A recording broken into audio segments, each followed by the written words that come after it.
In today's gospel, Jesus is asked, what is the greatest commandment? And he quotes scripture. And he says, it is to love your Lord your God with all your heart, with all your soul, with all your mind, and with all your strength. But the thing is that he misquotes scripture, because the scripture that he's quoting never mentions mind. The concept of a mind is not a Hebrew concept. Rather, it's a Greek concept. And so the original scripture that Jesus is quoting says that you will love the Lord your God with your heart, with your soul, and your strength. But Jesus has brought in this idea of the mind. And this is wonderful. This is wonderful because Jesus is telling us that we can love God with our mind. We can know God with our mind. We can search out God and God's works and comprehend them with our mind. Our intellect is something that we can use to feed our faith and our relationship with God.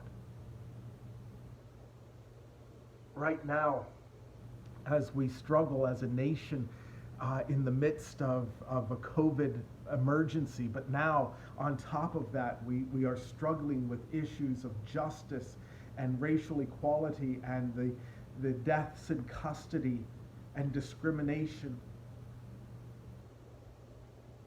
It's not only our heart and our soul and our strength that we have to bring to bear, but it's our mind as well.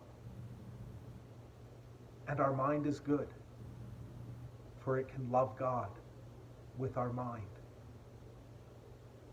And so, my friends, it might seem like this gospel today is unattached to what's going on. But we are to love our neighbor as ourselves. And we're to love each other with our strength and with our heart and with our soul and with our mind. Jesus linked them together. So let's use our intellect, for it is in intellect that we will be able to solve our problems. It is in our intellect that we will strive for equality. It's with our intellect that we will legislate. It's with our intellect that we will dialogue with one another.